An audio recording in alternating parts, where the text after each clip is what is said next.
Showbiz fanatics Alden Richards and Catherine Bernardo abay may pakiusap dito po kay Direk Cathy Garcia Sampana matapos lumabas ang ilan sa mga spekulasyon at balita patungkol sa kanilang upcoming movie. Ang lahat ng yan, but before that, if you haven't subscribed yet to my YouTube channel, please don't forget to like, share, and subscribe at hit mo na rin ang notification bell for more showbiz updates. Bago tayo magpatuloy sa ating updates for today's video, nais ko po muna magpasalamat sa lahat ng mga legit viewers, subscribers at ang lahat ng mga legit na nanonood at sumusubaybay sa mga videos po natin. And for today's video, bago tayo pumunta sa ating proper topic for today's video, ay pinag-uusapan po ngayon sa Twitter at sa lahat ng social media platform ang ilan sa mga posts nitong si Mr. Alden Richards and Catherine, kung saan ilang mga fan ang pinagsama yung kanilang mga pictures na mayroon pong katagang mahal kita. So, ito po yung isa sa mga sinasabi po ng ilang mga online news na sila na talaga, Catherine Alden, suot mahal kita twinning shirt. Napuno ng kilig ang online world nang kumalat sa social media ang mga magkatabing photo ni na Catherine Bernardo at Alden Richards na suot-suot nga ang magkaparehong t-shirt. Sabi nila, mahal kita drive-in and restaurant ang prominenteng design na mababasa sa suot nilang t-shirt. Sigaw ng netizen, ito na nga ba ang gustong sabihin ni na Alden at Kat sa isa't isa or coincidence lang daw ba di umano na ipinasuot sa dalawa ang kani-kanilang stylish? Komento ng mga kinikilig na Kat din, the other way of saying I love you by showing instead of telling it to each other, kayo na ba talaga? Sabi dito, Tisoy at Queen Kat, coincidence lang ba ito? Yung nilike ni Kat yung magazine cover post ni Alden where he talk about wanting to keep whatever is happening between them. Kilig much. Twinning and Kat din sa mahal kita shirt, mahal din kita namin kayo. Sa sobrang kilig nga ng mga fans, super excited din ng ilan na makita ang mga idolo sa awards night na gaganapin sa May 12 na bilang King and Queen, box office King and Queen sa Guillermo Mendoza Memorial Health Scholarship Foundation sa Henry Lee Theater ng Ateneo de Manila University. So, aabangan natin sila doon. Ayan. So, ngayon, pag-usapan natin ito kasi matapos pong kumalat ang ilan sa mga spekulasyon na nagsalita daw di umano itong si Direk Cathy Garcia Sampana sa mismong kaarawan ni DJ kung saan present siya, tinihinalang hindi daw di umano siya present sa mga special occasion with Catherine Bernardo. So dahil dito, umugong ang mga spekulasyon na meron daw di umanong inilabas na salita itong si Miss Cathy Garcia Sampana na kampi siya kay Mr. Daniel Padilla. Kaya naman, nagtataka ang ilan bakit daw ganito ang naging sagot ni Mr. Alden Richards patungkol natanong sila patungkol sa reunion movie. Parang hopeful pa lang sila na magkaroon sila. Alden Richards is admittedly his own fan when it comes to his reunion movie with Catherine Bernardo. Alden, like many, is hoping that he would be reuniting in a project with Catherine. Syempre ako naman kung talagang matutuloy yun, gusto ko rin naman siyang matuloy, the actor said.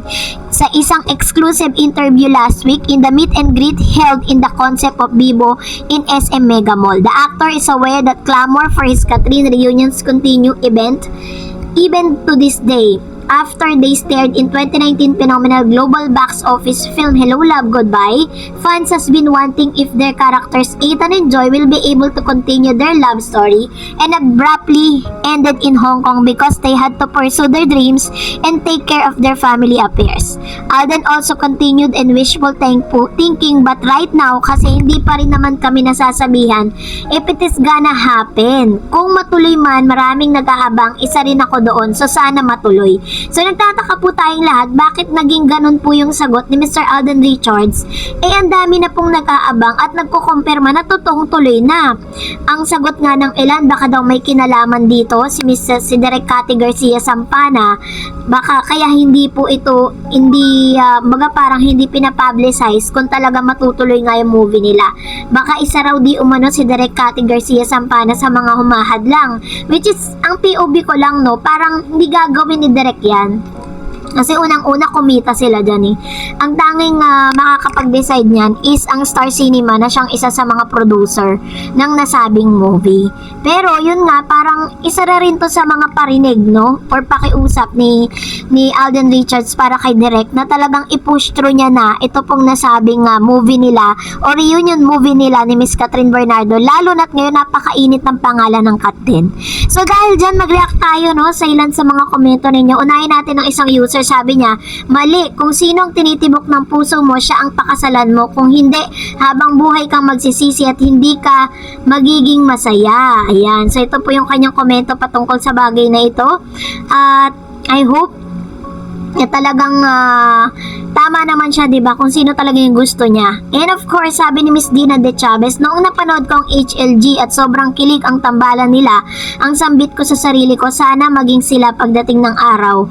Parang nagkatotoo nga, Kat din ang itinadhana. Ayun. So, ito naman po yung kanyang komento. Kasi, nung napanood kasi natin yung HLG, kahit ako po nung napanood ko siya, feeling ko parang sila na, diba? Parang sila na lang, diba? Dahil ang ganda po ng kanilang clamor at ang ganda ng chemistry nilang dalawa.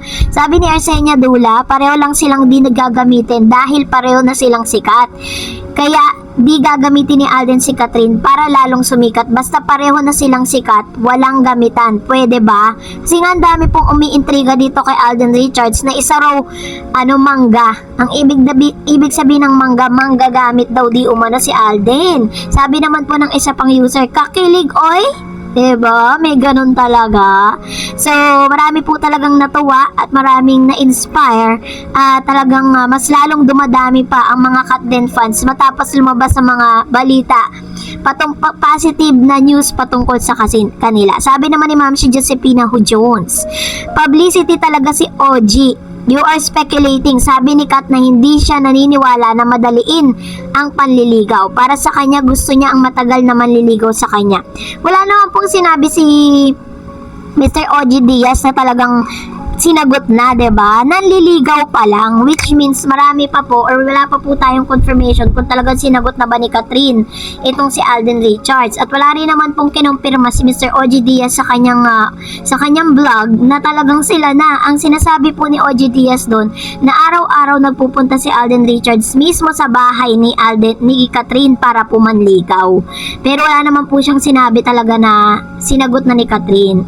Pero sa tingin naman natin na parang nagkakaroon na po talaga ng spark at nagsisimula na talaga na nag-i-invest na sila ng emotion to each other sa mga nakikita natin na mga lantaran nilang mga ginagawa, diba? Talagang masasabi mo na sila na nga ba talaga? Yun ang po yung tanong, yun ang pinaka-biggest question ngayon. And sabi pa ng isa, ay nako, basta kami Kat Den forever talaga.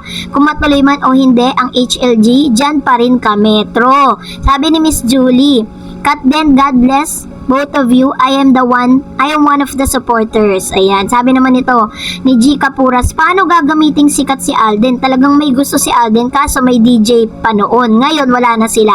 E dililigawan na niya, tama lang single na pareha sila. Mapili si Alden sa babae at sikat ang nakapasa sa panlasa niya. Siguro nagustuhan niya ugali and katulad din sa kanya. True, alam niya isa sa mga nagustuhan ni Alden Richards kay Catherine. Si Catherine po napakaganda ng mukha kahit walang makeup. Yan po yung isang bagay na alam kong nagustuhan ni Alden Richards. At the same time, syempre, although sabihin natin di naman din perfect silang dalawa, pero minamatch sila talaga ng Diyos eh. At pinagtagpo talaga sila in a right way, in a right time, diba? So, that's it for today. For more videos and updates, please don't forget to like and subscribe. And please don't forget to follow my Facebook page, Dar Eds TV. God bless everyone!